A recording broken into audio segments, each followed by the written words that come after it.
Johnson. I'm Alex Blunt. And I'm Lonnie Johnson. And we are here to present our research on housing, civil rights, and systematic barriers on the Monterey Peninsula. So over our abstract, we want to answer the question, how are African Americans carrying on the ideals set forth by the civil rights movement and access to housing? And the way that we were able to do this is that we created a qualitative study which conducted 3 interviews with 3 participants who will remain anonymous for this presentation. And we asked a series of questions, and in those we're able to conduct an analysis through TagEd for all of our themes. And once we develop these emerging themes, we use quotes and evidence to be able to compare them. So introducing our research, the topic of this study focuses on African Americans and housing. The importance of this study is to show how historical and systematic racism has impacted African Americans in relation to access to housing, and the civil rights movement has brought great changes for African Americans in the way they live in our society. So the methods that we use to conduct this research would be originally a lecture on the topic and guest speakers who presented their lived experiences. Various mediums listed here that we use to inform ourselves on the topic of housing and real estate as it applies to African Americans in the area.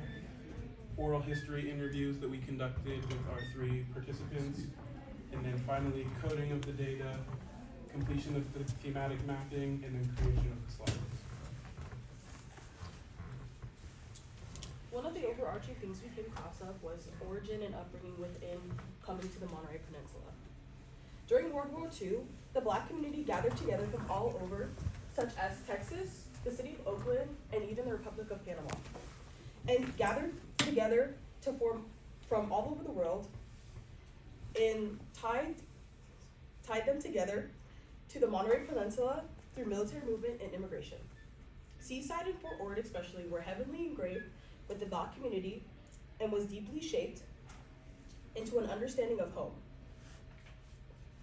This soon became a place where people were able to start their families, build their legacies, and invest in their futures. And then here are some different places that we were able to have here: the military base, City of Oakland, the Republic of Panama. Here we talk about the history of civil rights in Seaside.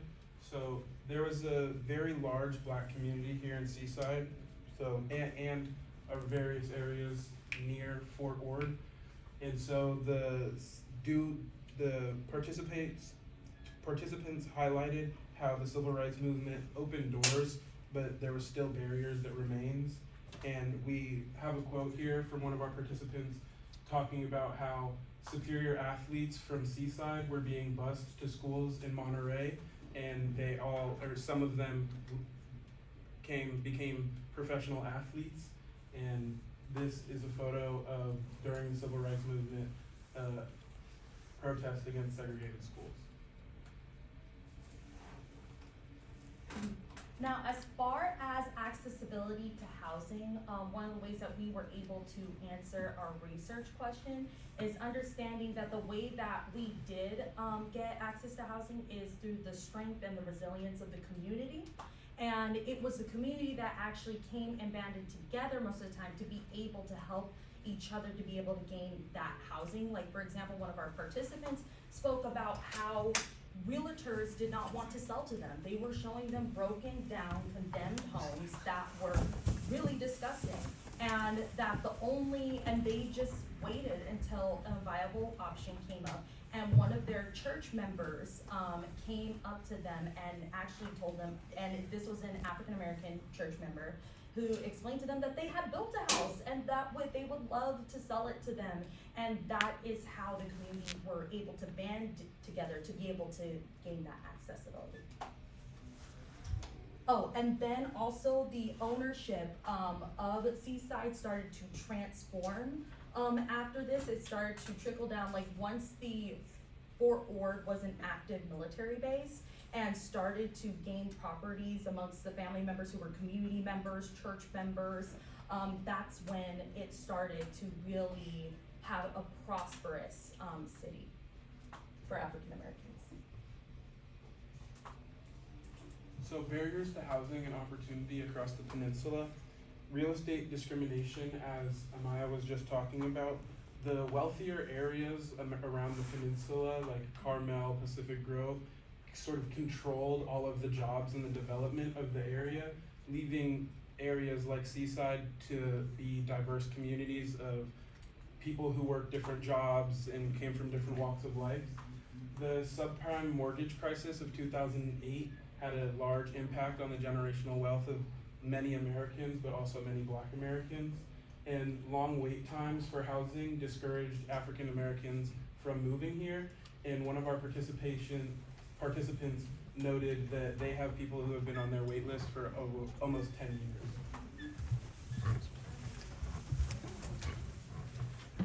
In September of 1995, the shutdown of Fort Ord would cause waves throughout the community.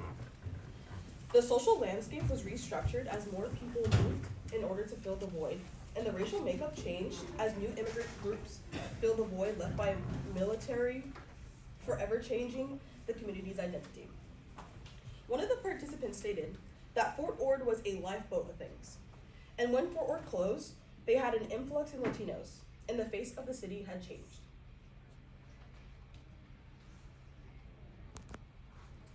And the financial qualifications, when the shutdown happened, that is when things got a lot more intense for African Americans. Because so much, in one of the participants that we had in the study saved up $100,000 to be able to purchase a home.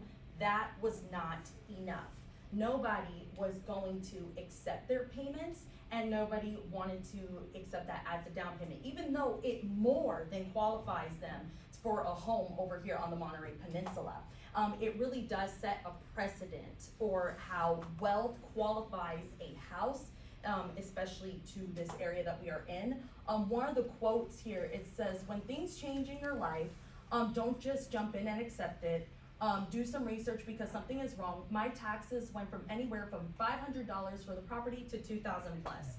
Now, the thing that is interesting about this is that when you have about $2,000 and you're paying, that's typically your mortgage taxes.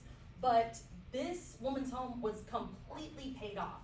There was no mortgage payments anymore. So it should have been something on the lower end of $500,000. So this jump in price so suddenly indicates that this is a way to be able to price out the local communities. So here we talk about home ownership and the generational impact. Homes increase over value, so that has, over time, showing a large long-term financial impact. And one of our participants highlighted the importance of preserving the history of the home, and it disenfranchised those who originally inhabited the space and gradually put them into debt.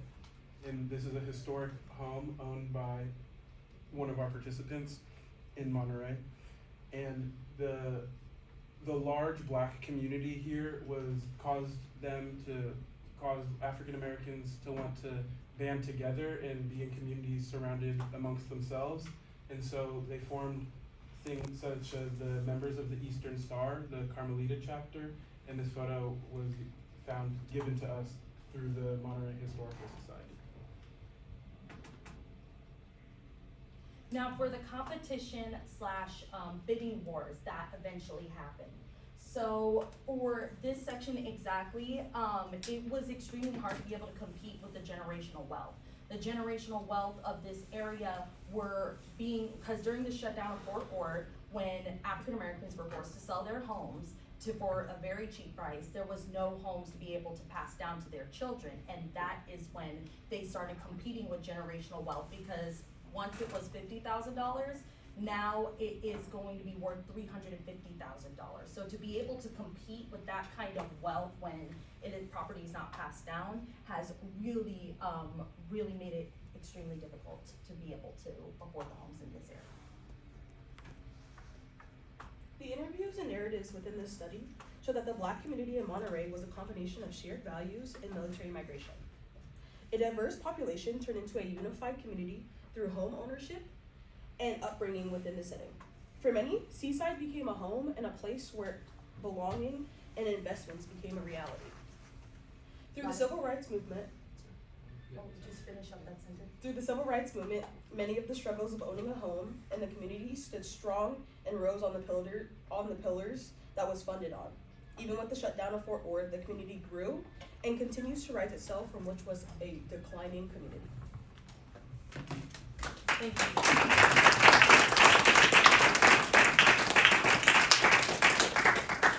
Questions?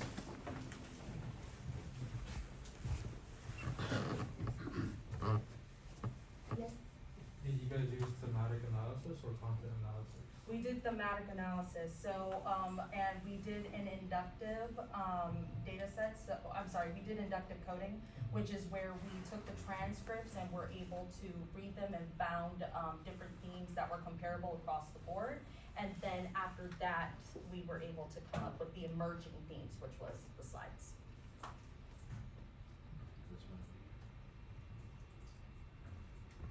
Good presentation.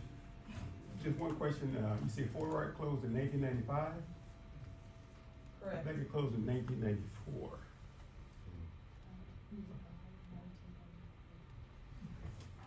The fiscal year is 1995 because October 1st is the beginning of the fiscal year. So it goes to September 1994, I believe.